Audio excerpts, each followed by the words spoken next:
Don episode 2 ஓட break down இந்த வீடியோவில் நாம் பார்க்க போகிறோம். இந்த எபிசோட பிரேக் டவுன் டைம் பண்ண ஆரம்பிச்சிடலாமா? போன எபிசோடு எந்த இடத்துல முடிஞ்சோ அதே இடத்துல தான் இங்கேயும் காட்டுறாங்க.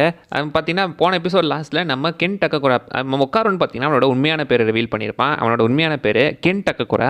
இதை மோமோ கேட்டு டேய் நீ எல்லாம் கென் டக்ககுராவா, அதெல்லாம் நான் ஏற்றுக்க முடியாது அப்படின்னு சொல்லிட்டு இருக்க. அவள் பார்த்தீங்கன்னா கீழே உட்காந்து அழுதுட்டு இருக்கும்போது டக்குன்னு பார்த்தீங்கன்னா திரும்ப அந்த கேர்ஸ் அவனை ஆக்கிரமிச்சிருது. உடனே பார்த்தீங்கன்னா அவள் திரும்ப அவரோட பவரை யூஸ் பண்ணி அந்த கேர்ஸை கண்ட்ரோல் பண்ணிடுறா. இனிமேல் உன் பேர் கென் டக்ககுராலாம் கிடையாது, நான் உன்னை உட்காருன்னு அப்படின்னே கூப்பிட்றேன் அப்படின்னு பார்த்தீங்கன்னா உட்காரணும் கூப்பிட்டுக்கிட்டு இருப்பான். ஸோ அங்கேருந்து பார்த்தீங்கன்னா இப்போ ரெண்டு பேருமே அவங்க வீட்டுக்கு நடந்து போயிட்டு இருக்காங்க. ஐ மீன் நம்ம மோமோ வீட்டுக்கு தான். ஆந்தி வேலை பார்த்தீங்கன்னா வந்து என்ன ஆச்சுடா சொல்கிறா அப்படின்னு அவன் பின்னாடி கூடிய டக்குன்னு பார்த்தீங்கன்னா அவன் பாம்பு போட்டுறான். அட எருமை இப்படி மூஞ்சிலி அடா போடுவேன் அப்படின்னு சொல்லி எனக்கு அப்போ தான் வந்துச்சு, நீ கரெக்டாக மூஞ்சி குனிஞ்சு காட்டினேன் உடனே போட்டேன் அப்படின்ற மாதிரி பார்த்தீங்கன்னா கலாச்சிட்டு போயிட்டு இருக்காங்க ஆந்தி வேலை. அண்ட் ஒரு வழியாக விடிஞ்சுது. ஸோ விடிஞ்சதுக்கப்புறம் பார்த்தீங்கன்னா நீ பேயெல்லாம் வராதுப்பா, பேயெல்லாம் நைட்டில் மட்டும் தான் வரும், பகலில் வராது அப்படின்னு சொல்லும் போது தான் முதல்ல வீட்டுக்கு போய் உனக்கு ட்ரெஸ்ஸை மாற்றுவான், அந்த பேயை விட நீ தான் இப்போ பார்க்க ரொம்ப பயங்கரமாக இருக்க அப்படின்னு சொல்லி இப்போ மோமோவோட வீட்டுக்கு ரெண்டு பேரும் போயிட்டு இருக்காங்க. மோமோவோட வீடு பார்த்தீங்கன்னா பார்க்கறதுக்கு வந்துட்டு இந்த ஒரு மோமோட பாட்டிமா தான் இந்த ஸ்பிரிட் மீடியம் பேய் ஓட்டுறவங்களாச்சு, அதனால வீடை கூட பார்த்தீங்கன்னா அப்படி தான் வச்சிருக்காங்க. அப்படி பார்த்தீங்கன்னா டக்குன்னு நம்ம உட்காரன் கால் எடுத்து வைக்கும்போது அவன் உடம்பெல்லாம் எரிய ஆரம்பிச்சிருது. என்னடா இது எரியுது அப்படின்னு சொல்லி சைடில் பார்க்கும்போது தான் தெரியுது. அந்த இடத்துல பார்த்தீங்கன்னா ஒரு மந்திரி சுட்ட தாயத்து அவங்க ஊரில் டாலிஸ்மான்னு சொல்லுவாங்களா, அந்த டாலிஸ்மானை பார்த்தீங்கன்னா ஒட்டி வச்சிருக்காங்க. எந்த ஒரு பேய் பிசாசும் உள்ள வரக்கூடாதுன்றதுக்காக. கிட்டத்தட்ட நம்ம ஊரில் இந்த தாயத்தை ஓட்டுற மாதிரி தான் அந்த மாதிரி தான் இங்கேயும் வச்சிருக்காங்க. இப்போ அந்த தாயத்தை எடுத்துட்டு உட்காரனை பார்த்தீங்கன்னா இப்போ உள்ள வைக்கிறா. உள்ள வரும்போது மோமோ பார்த்தீங்கன்னா யூ ஆர் சேஃப் அப்படின்னு சொல்லுவாப்ல. எக்ஸாக்ட்லி இது பேஸ்பால்கான ரெஃபரன்ஸ் தான், பேஸ்பால் கேம்ஸில் அப்படி தான் சொல்லுவாங்க. ஸோ இப்போ பார்த்தீங்கன்னா அவங்க உள்ளே போயிட்டு சேஃபாக போய் ஃபஸ்ட்டு ட்ரெஸ்ஸை மாற்றும் அப்படின்னு சொல்லி மோமோ ஃபஸ்ட்டு ட்ரெஸ்ஸை மாற்றுறா. அதுக்கப்புறம் உட்காரணுமே பார்த்தீங்கன்னா அவன் ட்ரெஸ்ஸை கொடுக்குறான். அந்த இடத்துல ரெண்டு பேரும் பார்த்தீங்கன்னா அவங்க ஃப்ரெண்ட்ஷிப்பை லைட்டாக கொஞ்சம் அவங்க ஷேர் பண்ணுற மாதிரி காட்டியிருக்காங்க. லைக் உட்காருங்க பார்த்தீங்கன்னா சின்ன வயசுலேருந்து பெருசாக யாரும் ஃப்ரெண்ட்ஸ்லாம் இருந்திருக்க மாட்டாங்க. ஃபஸ்ட்டாக மோமோ தான் அவளுக்கு ஃப்ரெண்டாக இருந்திருப்பா.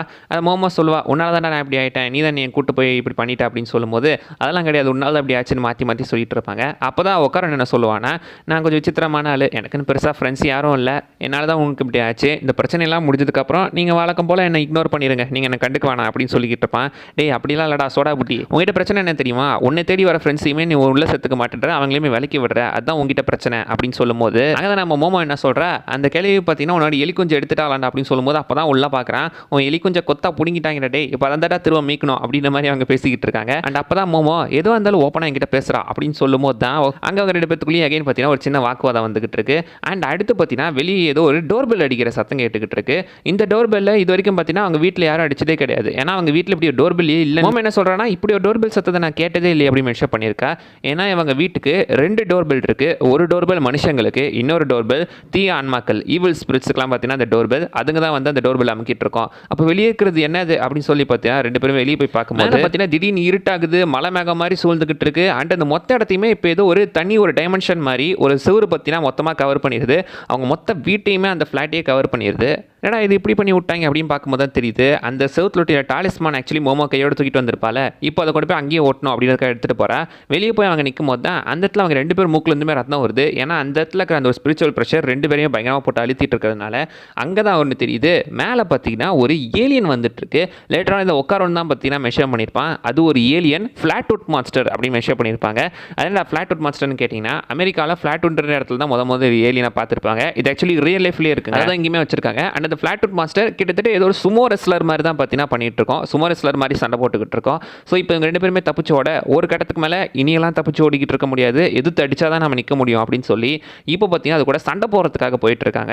ஸோ இப்போ மோமோ கிட்ட ஆக்சுவலி மொக்காரன் என்ன சொல்கிறேன்னா, அந்த கேர்ஸை நீங்கள் என்னை பார்த்து கண்ட்ரோல் பண்ணுங்கள், அதை கண்ட்ரோல் பண்ணி அதன் மூலமாக என்னோட பவர் யூஸ் பண்ணி நான் அப்படியே அதை அடிச்சிடறேன் அப்படின்னு சொல்லி பார்த்தீங்கன்னா அந்த பவரை ரிலீஸ் பண்ண தான் ட்ரை பண்ணிட்டு இருக்காங்க. ஸோ அந்த பவரை இப்போதைக்கு பார்த்தீங்கன்னா ஒரு லிமிட்டடாக யூஸ் பண்ணால் அவன் பார்த்தீங்கன்னா ஒரு ஃபார்மேஷன் அடைவான். ஓவராக போயிட்டா தான் அந்த கிளவி வெளியே வந்துடும். கண்டிப்பாக அந்த ஏலியன் அதோட வாயிலேருந்து பாய்சன் கேஸ்லாம் வேற லீக் பண்ணிக்கிட்டு இருக்கு. ஸோ இப்போ வேற வழியே கிடையாது, அந்த பவர் தான் யூஸ் பண்ணி ஆகணும் அப்படின்னு சொல்லி நம்ம மோமோ பார்த்தீங்கன்னா அவனுக்கு இருக்கிற பவரை லைட்டாக கொஞ்சம் கம்ப்ரஸ் பண்ணி அந்த கேள்வியை முழுசாக வெளியே வர விடாமல் ஜஸ்ட் அந்த பவரை மட்டும் யூஸ் பண்ணுற மாதிரி பார்த்தீங்கன்னா அந்த பவரை கண்ட்ரோல் பண்ணிக்கிட்டு இருக்கா. இப்போ ஃபார்மேஷன் ஆகி நமக்கு என்ன பயப்படலாம் அந்த இடத்துல இருந்து டக்குன்னு பார்த்தீங்கன்னா மோமோ தூக்கிட்டு ஓடி வந்துடுறான். செம ஸ்பீடாக ஓடிக்கிட்டு இருக்கான். அண்ட் இப்போ பார்த்தீங்கன்னா ரொம்ப டிப்ரெஸ்டாக இருந்துகிட்டு இருக்கான். நான்லாம் உசுரோட இருக்கவே லைக் இல்லை, எனக்கு ரொம்ப டிப்ரெஸ்ஸாக இருக்குது அப்படின்னா பேசிக்கிட்டு இருப்பான்.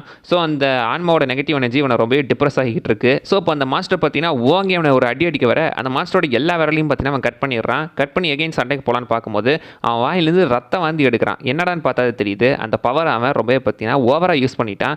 ஒரு லிமிட்டாக யூஸ் பண்ணாதான் ஓரளவுக்கு மேலே ஓவராக யூஸ் பண்ணால் அது பார்த்தீங்கன்னா பாடிக்கு டேமேஜை கொடுத்துக்கிட்டு இருக்கு.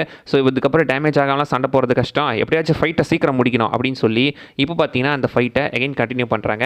இதை தோக்கடிக்கிறதுக்கு ஒரே வழி அந்த சுமோ ரெஸ்லர்ஸ் எல்லாம் பார்த்தீங்கன்னா கீழே கையை வச்சுட்டாங்கன்னா தோத்துட்டாங்க. அந்த மாதிரி இதோட கையுமே நம்ம கீழே விலை வச்சிடணும் அப்படின்னு சொல்லி உட்காரம் பார்த்தீங்கன்னா அதோட காலை வெட்டிடுறான். மோமோ அதை கீழே விலை வைக்கிறா. ஒரு கை போயிடுச்சு, இன்னொரு கையை கீழே வைக்கலான்னு வரும்போது டக்குன்னு அது முதுகுலேருந்து 2 காலை வர வச்சு அப்படி தாங்கி நின்றுது. ஸோ இப்போ பார்த்தீங்கன்னா அது இன்னொரு கையை யூஸ் பண்ணி மோமோவை ஓங்கி ஒரு செவுத்தில் அந்த கரெக்டாக கேட் வெளியே ஓங்கி அவளை குத்தி அடிச்சிருது. உட்காரம் குழுக்கிற கேர்ஸ் கொஞ்சமாக வெளியே வர அதுக்கப்புறம் பார்த்தீங்கன்னா எகைன் மோமோ அதை கண்ட்ரோல் பண்ணிட்டு இருக்கா. என்னதான் அடி வாங்கினாலும் மோமோ பார்த்தீங்கன்னா ஸ்டில் அதை கண்ட்ரோல் பண்ணிக்கிட்டு தான் இருக்கா. கொஞ்சம் கொஞ்சமாக அதை கண்ட்ரோல் பண்ண அவனும் பார்த்தீங்கன்னா ஓங்கி அடிச்சுக்கிட்டே இருக்கான். அப்போ பார்த்தீங்கன்னா மோமோ இது ஒரு பிளானிங்காக தான் பண்ணிட்டு இருக்கா. என்ன பிளானிங்னா கரெக்டாக பார்த்தீங்கன்னா இந்த கேட்டுக்கு வெளியே போகிறதுக்காக. ஏன்னா இவங்க கேட்டுக்கு வெளியே போயிட்டாங்கன்னா கேட்டுக்கு உள்ளே தான் இப்போ அந்த மாஸ்டர் இருக்குது. ஸோ உள்ளே பார்த்தீங்கன்னா அந்த டாலிஸ்மானை வச்சுட்டா அது பார்த்தீங்கன்னா எரிஞ்சு செத்துரும் அப்படின்றதுக்காக இப்போ பார்த்தீங்கன்னா அவள் வெளியே போயிட்டு உட்காரனையும் பார்த்தீங்கன்னா கேட்டுக்கு வெளியே தள்ள வைக்கிற மாதிரி வச்சுட்டு இப்போ பார்த்தீங்கன்னா கரெக்டாக டாலிஸ்மானை உள்ளுக்குள்ளே ஒட்ட வச்சிட்றா. அந்த ஏலியனே பார்த்தீங்கன்னா அப்படியே எரிஞ்சு சாம்பலாயிடுச்சு. அந்த வெயிலுமே விலகிடுச்சு. இப்போ பார்த்தீங்கன்னா பழையபடி மாறிட்டாங்க. ஒரு வழியாக பழையபடி மாறிட்டோம்டா, எல்லாம் சந்தோஷமாக இருக்குது அப்படின்னு சொல்லி பேசிகிட்டு இருக்கும்போது தான் மோமோ பார்த்தீங்கன்னா டக்குன்னு மயக்கம் போட்டு விழுந்துடுறா.